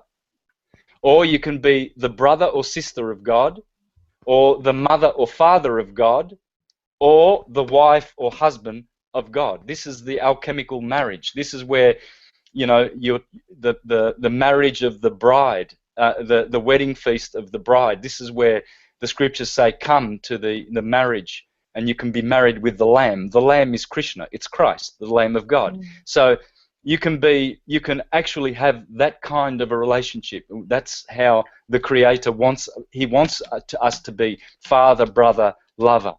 You know. So why not itself? Well, I mean, can you also be God itself, the essence of God? You are. Qualitatively, we are one and the same with God. It's just that we are not one and the same quantitatively. The quantity it's like a drop of water, yeah? You get a drop of water and it's made of hydrogen and oxygen and, you know, whatever, maybe there's other particles of stuff in it, but that drop of water is the same as the constitution of the ocean. Sodium, I guess the ocean's got sodium chloride in it and hydrogen, oxygen. So, but the drop is qualitatively one and the same. But when you put it in the ocean, it merges with the ocean. It's still there. It's still an individual, but it's now merged with the ocean. But it's, I guess, you can never say that it is quantitatively the same as the ocean, because it's still only a small quantity. So you will always be you. You will always have your ego. You will always have your mind. You will always have your intelligence. Because those three things, the Creator has made us in such a way. He has 8 external energies, okay? So 3 are subtle energies, and 5 are gross. And so the gross energies are ether, fire, air, water, and earth. You cannot deny that you are not made of earth, water, air, fire, and ether, because your earth is what is solid, everything that is solid. Water is everything that is liquid in your body. Air is everything that is gas. Fire is everything that is radiant, so all the heat in your body. And ether is the well, it's basically the glue that, you know, binds all of these. Ether, Or the everything energy. is, Yeah. yeah, energy. Yep, energy. Okay, so these are what's called the 8 external energies of the Creator. And the 3 subtle ones are false ego. What is it? I'm sorry, I didn't hear you. False False ego, ego. False ego. Okay. mind, and intelligence.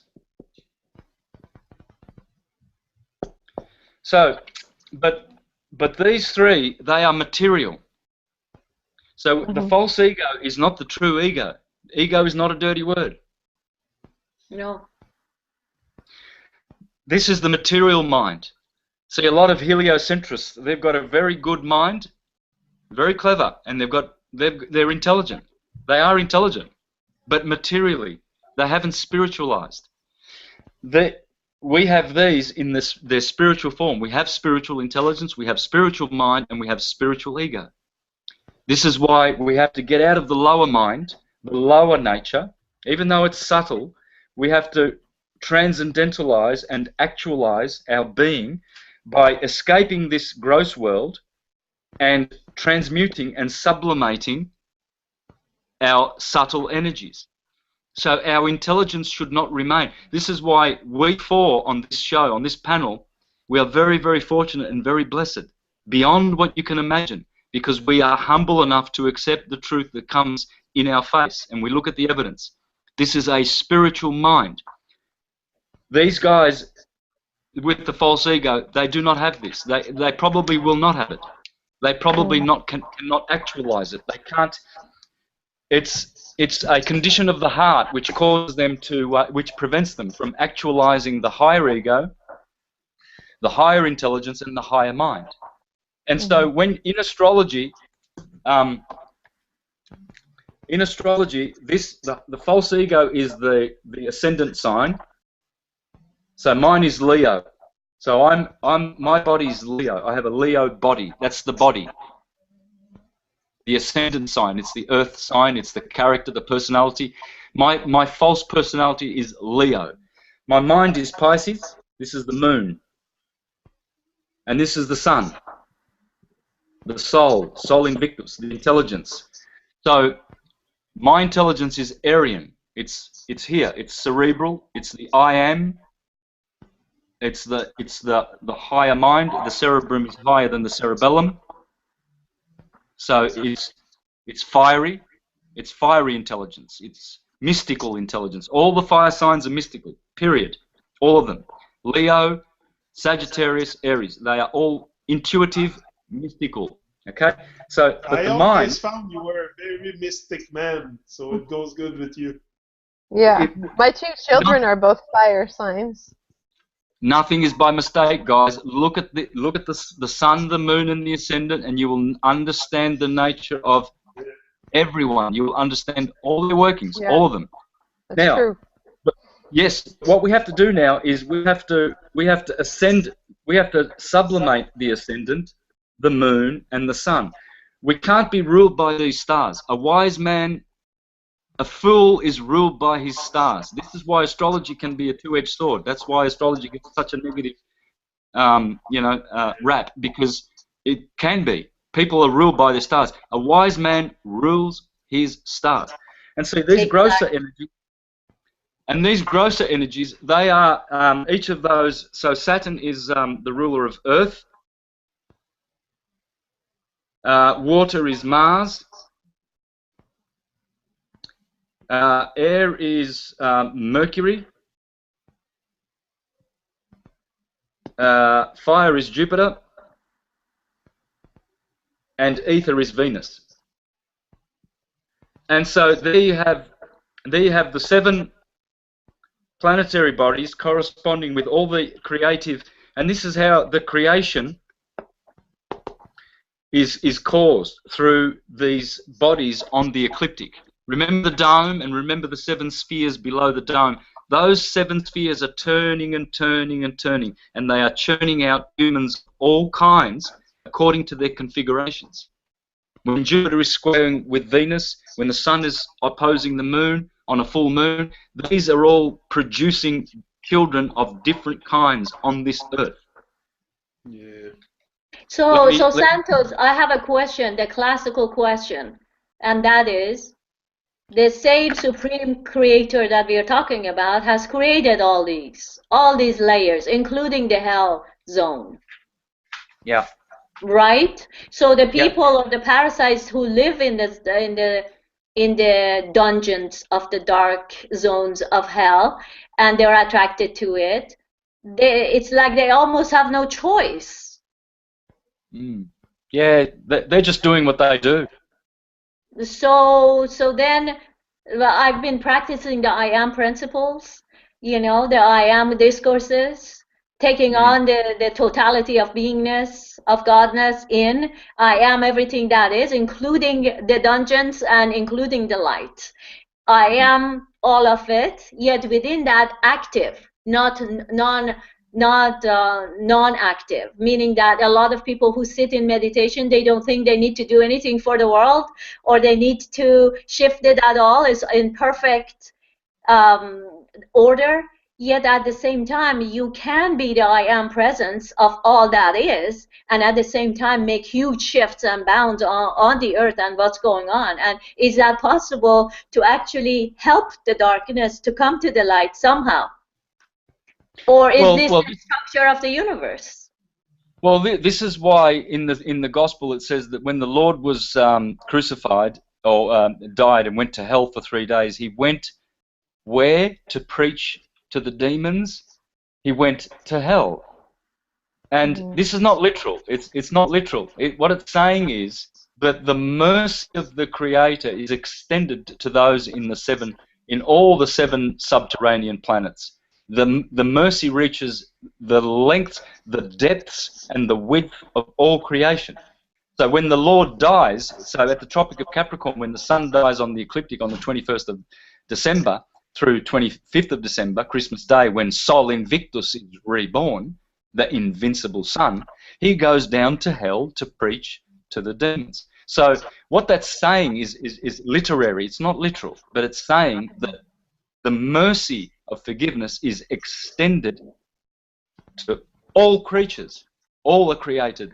Mercy, there is a potential for the whole universe to come to the light and glory of truth. There is potential. It may not happen. So but Santos, here's sorry, go ahead. Yeah, Go hold ahead. the question, because we'll finish this off nice and tight.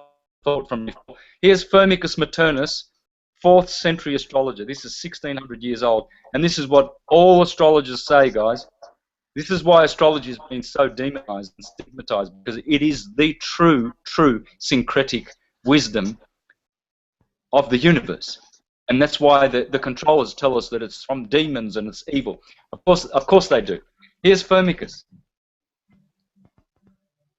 In the first place, my dear Lollianus, we must be aware that God, the Creator, copying nature, has made man in the image of the universe. Remember those 7 planets. Saturn first, Jupiter, Mars, Sun, middle. Venus, all the girls are down the bottom. Venus, Mercury. Mercury is considered to be a girl. It's hermaphrodite. And then Moon. So the girls are the sub-solar, and the big boys, Mars, Jupiter, Saturn, they're on top of the Sun.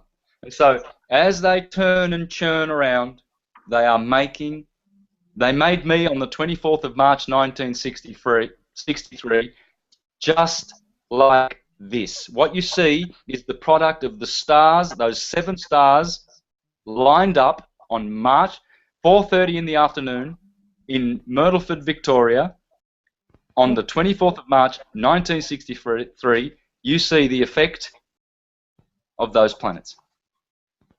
So the consciousness that we embodied when I don't like to say born because I'm never born, I don't die, but when I get out my mother's belly, the consciousness that I embodied, what it's projected from the stars, like at the exact moment, there's like a plasma light coming into me, giving me consciousness. Like, how does it operate? Do you have any idea? Well, oh, okay. Well, it's like this. Jupiter, if he's in Pisces, which he was in my birth chart, he's very happy in Pisces because he's the ruler of Pisces. So he gives essential dignity to you. So your soul is born while Jupiter is in Pisces. He is channeling that Piscean energy through his magnanimous, generous light. The most beautiful light of all lights is Jupiter, as they say. Nothing is more beautiful than Jupiter's light. And actually, this guy says that if everything was Jupiter, all men would be immortal. But the Creator has caused the other planets to grind down the constitution of man. I'll read that in a minute. But what he's saying is that, so I got a Piscean Jupiter in my birth chart. I had Saturn in Aquarius, which is also dignified because Saturn is the ruler of Aquarius. So I've got a Saturnian Aquarian energy about me. I've also got the Sun in Aries, so I get 4 points of essential dignity because the Sun is exalted in Aries. So, and I've got an ascendant is in Leo. So all of those 12 passive, mental, spiritual energies aligned with the 7 planets, which are active, physical attributes and energies. Those 7, combined with the 12, were mixed when I was born in such a way that I came to the world in this particular way. So those 19, remember the number 19 is a very sacred number, guys. It's one of the holiest numbers. 7 and 12 make 19. The flower of life, 19. The flower of life. Okay? So 7 is God's holy number. It's a physical number. It's the number of the 7 Elohim. 12 is the spiritual number. The 12 Titans, the 7 Olympians, they're always warring against each other. Are they not? The 7 Olympians on Mount Olympus, that's the 7 planets. That's the mountain I showed you inside the dome. There's only that going on. There's nothing else. If you focus everything on that ecliptic and the 7 and the 12, you'll know everything because that's all there is. There's nothing else going on. So he made man in the image of the universe, a mixture of 4 elements, fire, water, air, and earth, so that a well-proportioned combination might produce the living being as a divine imitation. With his divine skill, he so composed man that the whole force and essence of the elements is collected in that small body. In this way, he prepared a lodging for the divine spirit, which descends from the heavenly soul to maintain the mortal body. This spirit, though fragile, is nevertheless a likeness of the spirit of the universe. Thus man, like a tiny universe, is sustained by the everlasting fiery movement of the 5 planets and the sun and the moon.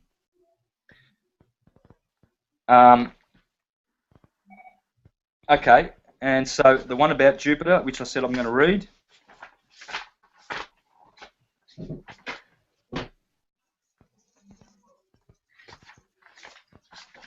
What is the name of that book? I'm going to order it.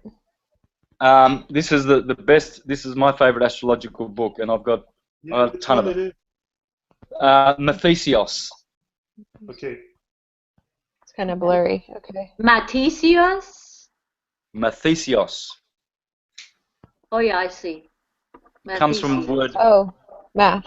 Mathesios. Yeah, math, exactly. It comes from math, and math is matter, mother, material, matter, and so it's the matter, mathesios, of spirituality. That's Okay, because beautiful. I'm interested in astrology and reading books on astrology, but pretty much what you find is they're going to tell you, okay, you're that sign and you're good for that, you're good for that, no good for... Like, they're going to try to describe you, try to describe your personality according to the astrology, which is okay, can be related in some way, somehow, but I think it's more spiritual than anything, astrology. Yeah, if you watch my presentations, by the time you finish watching all my presentations, you will be a competent astrologer, because astrology must be syncretic. You must put theology into it. You must put alchemy into it. You must put all the syncretic studies into it. You can't just learn from one branch of astrology. Everything must be thrown in. Everything. Santos, Yeah. how long have you known about the flat Earth? Good. You asked that question at the start. Probably about all my life. When I was a Jehovah's Witness, I used to laugh at the flat Earth. We used to read the Watchtower and Awake magazine and all the Watchtower and Tract Society publications, and we would have pictures of tortoises holding up the flat Earth. And I remember as a little boy laughing because I went to kindergarten and saw that it was a globe, didn't I? So I've known about the flat Earth all my life. The question is, when did I stop laughing about the flat Earth and taking it seriously? Well, Yes. about 3 years ago. 3 years ago. And, Oh, yep. okay. Okay, And so for- how, I mean, your body of information is so deep going into astrology and whatever you're talking about. It's like I have to live many lifetimes in order to learn all the things you know inside of one body and one brain. Yet at the same time, all of the sudden, you have all this information also about the flat Earth and the movement of the sun and everything on top of the flat Earth. I mean, where did you get all your information on the flat Earth? Studying, accepting research, accepting evidence, accepting facts, opening the heart. It's not going to hurt you. Someone comes to you with a new theory. It's not going to hurt you. When I was a young boy, I started learning languages. I can speak on many levels 7 languages, some more competent than others. Obviously, English is the most competent that I speak. And why did I do that? Because I knew that it was not going to be a burden to learn a language. It was not going to be heavy to carry Italian around with me. I'm not carrying Italian with me, in a sack on my back. It's part of me. It's in me. So and very wise people would say that it's not burdensome to learn another language. It's not burdensome to know more than, expand your consciousness, expand it. Why limit it? Why have a narrow mind and say, oh no, this is what I believe in, and your church is wrong? When I was a Jehovah's Witness, I got into trouble so many times because when I knocked on people's doors, rather than preaching to them to try and, save them with all my opinions, sometimes, I'd knock on the house of Jews, Muslims, Hare Krishnas. I would listen to them. And the brother or the sister next to me, they'd be irritated and they'd be, preach, don't listen. If we don't go, Santos, if we don't go beyond stuff we already know, we will never grow. Never. Yeah. So we have to go beyond what we already know. Question everything, very important. But it's just that I never stopped questioning myself. I had the cable guy here today. He came to transfer my internet modem and everything, and I opened up to him, and the guy saw it right away. He saw it right away. He said, yeah, I never stopped. I looked at him, I said, you just never stop thinking about it. That's all it is. Because the moment you start questioning your reality, you're going to realize that, whoa, what I've been fed is all scrap. Yeah, sad are the ones who refuse to look at this evidence. Sad. It's very, very sad to see. It's creepy. For me, it's creepy. These people who are refusing the geocentric flat Earth with all the evidence that is abounding, it is so creepy. These people are creepy. They're angry If you too. point them the evidence, they don't see it. It's like, come on. No, I got into it today with the man. I wasn't fighting with him, but he's been on me for weeks, and he just keeps commenting back and forth. And I told him, you just won't open yourself up to it. All you have to do is open yourself up to it. It's not. I said, wake up and then talk to me. I was like, go show me a curve and then come talk to me. But he's just completely closed down and angry about it. Just like what you said. Unfortunately, I was rude and I told someone, you know, I'm sure you're hurting because you have a blue ball. That's awesome. I love it. Because there's no end to this. If you want to play with this, I mean, it just gets over. So I have learned my line, how to just stop it right there. Exactly. I love that. I don't know if you don't mind if I use that one. No, please go ahead, use it. I can't use that, sister, because I've made a vow. I'm not gonna. I probably will. But you know, it's not just the men. Also, women have blue balls because they have dysfunctional masculinity in them. Yeah. Unfortunately, because the controllers have also been distorting people's hearts and minds with perversity. You know, effeminizing men and masculinizing women. That why leave them alone? You know, why do this? What's this agenda? Why? To confuse us. To stop us from wanting to procreate with the opposite sex, from wanting us to stop seeing the opposite sex as attractive. That's natural. What's wrong with that? I'm not, you know, having a go at homosexuality. I know, because I know from my astrological wisdom that homosexuals actually come to this plane through the stars. I mean, if I've done the charts of many homosexuals and seen that. I've seen the cause of their homosexuality, you know, and it's usually has to do with the mutable signs, Sagittarius, Gemini, Pisces and Virgo. And so those mutable signs and Mercury and Mars, when Mercury is conjunct Mars, for instance, and say in Virgo or something like that on the ascendant or on one of the angles, that brings in homosexual tendencies and inclinations. It actually comes through a natural process. But what they are doing is they are creating an unnatural homosexuality where they are actually, with BPA plastics and hormones and estrogens and testosterone, they are actually changing in foods with all of these animal products they're putting in foods.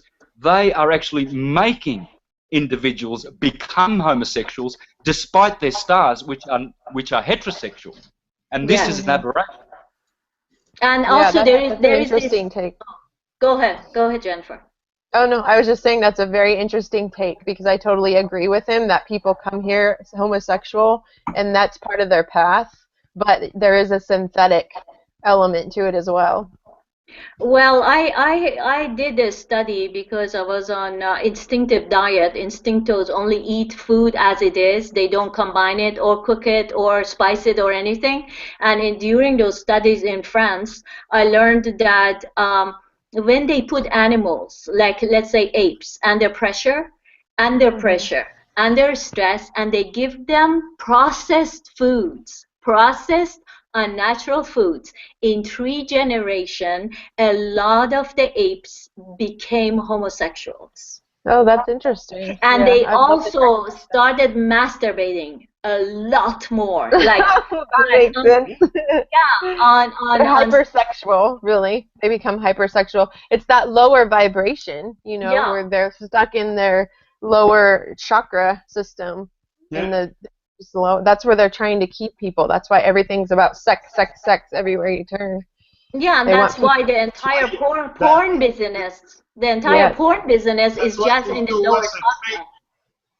That's right. That's why they show us a fake blue ball with sex written on it. It's all about it, and that's what they want us to. They perverted our collective mind. That's what they did. They perverted our collective mind, and now, I mean, we have to shine so much light to. That's why we come together. Now we're waking up humanity. It's what's happening. So I have to go, you guys. I have to get off soon because I have an appointment at 7. But I wanted to ask one more question about the coming of Christ, the second coming. How do you explain that to people? I want to see if I have the same understanding of that. Well, he's already come, and it is Christ consciousness or Krishna consciousness. Okay, Same thing, no difference. And it doesn't come in a literal way, it comes in a literary way or in a symbolical, figurative way, but it does come. It's not. I'm not saying it's not real. This is where your literalists and your materialists attack and say, oh, you just denied the Christ. No, no. It did come, the first coming, it has come in the second coming, and it will keep coming. It's levels of consciousness, of Christ consciousness, that visits the earth to elevate and lift man out of his false ego, out of his material mind, out of his material intelligence. And this is what the geocentrists are not getting. They are not accepting the second coming of the Christ. Most of your flat earthers, most of them, I would say about 80%, are spiritualists. Some belong to churches and they believe in their bearded God. Others like me are a spiritualist and a transcendentalist that accepts the Krishna, Christ consciousness and the source that has returned. And others have their own way of seeing God and the Creator, but they are spiritualists. On the right side, we have the geocentrists, and they have transcendentalized. They are spiritualists, and the ones who haven't accepted this Christ consciousness that has returned, the second coming, they will be heliocentrists, and they will stay heliocentrists, and they will be herd crowd mentality types. They're not going to get it. They're materialists. Intelligent? I have a question for you. I have a question for you because there obviously a major awakening going on. We all feel it. But the big, massive shift or paradigm change, and I was saying it in another hangout, and I think I must have picked it up from you in one of your videos years ago maybe, but now we are in the age of Pisces, right? Will the major big change only occur when we shift to the age of Aquarius, or it gonna happen before? You think, like, is this just because everything is related? We're not in the age of Pisces for no reason. We're not in 2016 just for fun. They manipulate everything. So will the major, is that flat earth awakening coming out on purpose to wake us up to shift to the age of Aquarius, which is an age of enlightenment and all that? What's your opinion? Yes, brother, yes. You see, the reason why the geocentrists who are stubborn believe that the flat earth is a psyop is because they don't understand that at every level there is an awakening, even among the elites and the controllers. The controllers are fed up themselves with their nasty little games. And many of the elite families, you know, that we've known to be very, I don't know, evil, I would say, like the Guelphs, the Windsors, who are Guelphs, the black nobility families, you know, Orsini, Aldobrandini. I don't have any hatred toward these families, and may the universe bless them and help them. But amongst these families, there are very intelligent, spiritualized, transcendentalized people. Have a look at Leo Zagami. Leo Zagami is a friend of mine, and he's published a lot of material against these Freemasonic organizations that have been infiltrated by the Rothschilds and other Guelph, Venetian, Phoenician, Canaanite family. I'll get to that another time. These Guelphs have been ruling the world from Venice, and they've been controlling humanity through fiat currency and banking and all sorts of unscrupulous activities. And a lot of these families, they've had enough, man. It's done. Their games they're pathetic now. You know, all of these false flag terror attacks. There's no terror. This war on terror is a farce. It's ridiculous. People are waking up, and the big thing, these families like the De Medicis, the Farnese, and the Borgia. The Farnese and the Borgia, they founded the Jesuits, right? So yes, they did an evil to us. You know, I'm very connected to the Borgia family because my mother grew up in Borgia. When I went to Italy in 2013, I visited all my Calabrian relatives in Borgia, from the Borgia family who created the Jesuits, right? So they've had enough. Leo Zagami is exposing this. He's showing how, you know, well, he's one of these from these aristocratic bloodlines. He's related to Queen Elizabeth from the Beauce-Lyon family, another Guelph black nobility family. Now, why were they called black? Because of their black deeds. They're not darker than anyone else. Like the you Black know? Pope. Like the Black George, Pope. Because of his George Bush, Barack Obama, these are all Guelphs. They're all Guelphs. They're all Khazarian Guelphs, you know, from Venice, the Phoenicians, and their Phoenician maritime admiralty laws, which we need to escape from. So they have been, since the days of Columbus and Magellan and Copernicus, they have been hiding the true cosmologies, because up until that date, everything in history was flat Earth. Yeah. Up until Copernicus, really, or you could say probably Galileo Galilei, 100 years later. Even Giordano Bruno was seduced by the globe. He was preaching Copernican BS.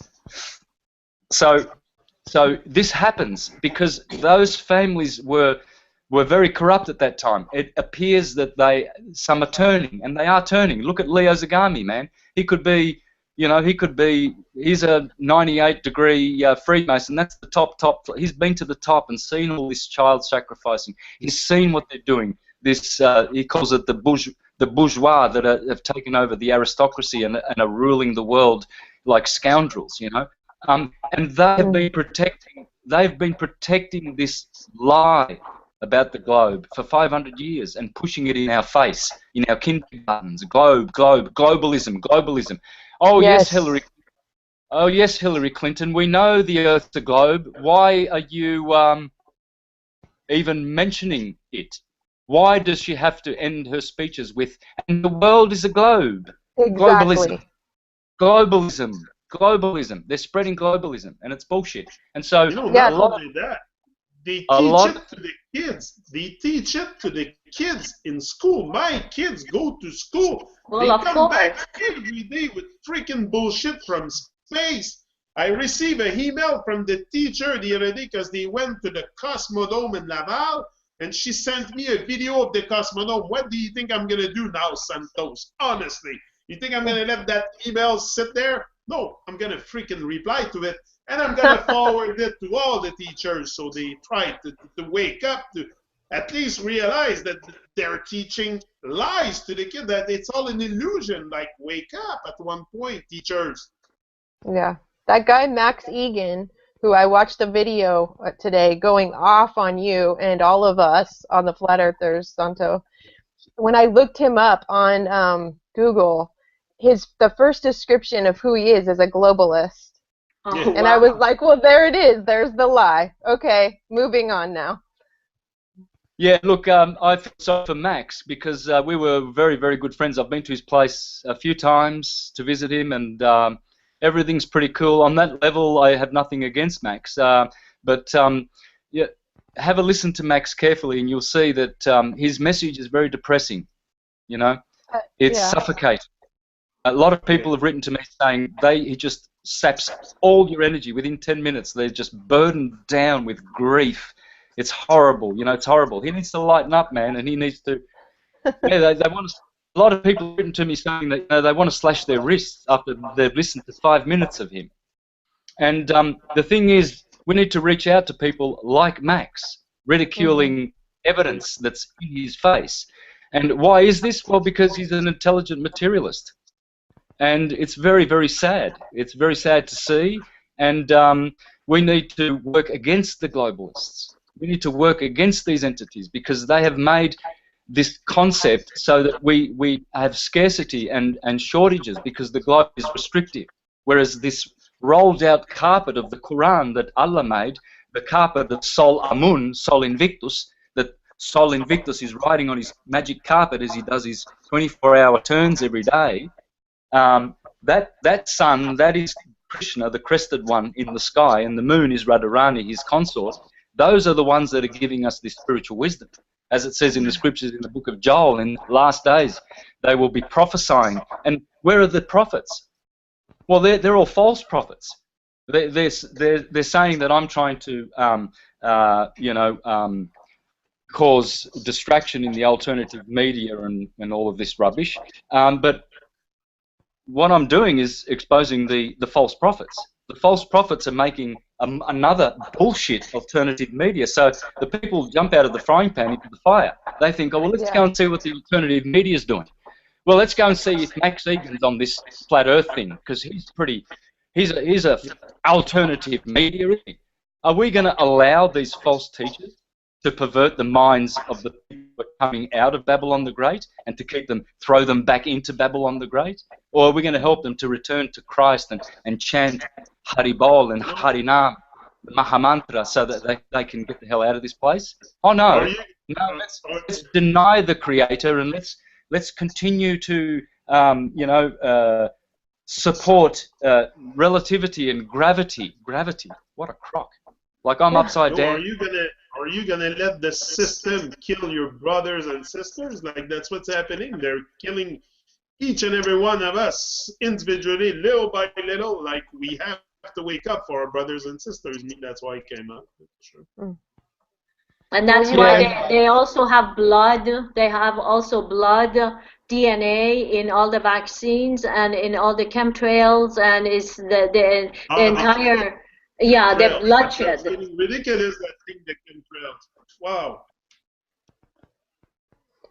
Before you get on to that, I need to take off, you guys. I planned for 2 hours. Well, we're going to stop it there, too, because Santos told me 2 hours was good, but we're going to do another one, because if we make it too long, people don't really watch it anyway, but it would be interesting to do another one, Santos, anytime, touch other subjects, or maybe you want to add something to finish. Yes. Yeah, sure, anytime. Well, Brother Santos, I was a born-again Christian all my life and took off from the church when I was in my 20s, and I was just searching for truth, because I knew something was wrong. And I came upon your videos years and years later, but it really shifted my consciousness when I started watching your astrotheology videos. I was like, this is what I've been looking for. So I just want to thank you from the bottom of my heart, because it really, really changed my life to know that truth. Thanks, yes, Jennifer. thank you. You are really a great light worker on this plane, for sure. You are a light worker. Keep shining your light bright, my brother. You are doing a very good job. Don't care about what people say. People talk. That's all they do. They talk. So shine your light. That's what I have to say to you. Yeah, thanks, brother. Look, and I'm only going to do it better. I promise. I promise that. You're always doing better. There is no other choice. You are always doing better. And thank you for being with us. It was very, very beautiful. Thanks, guys. Much love. Next time. Much love. Namaste.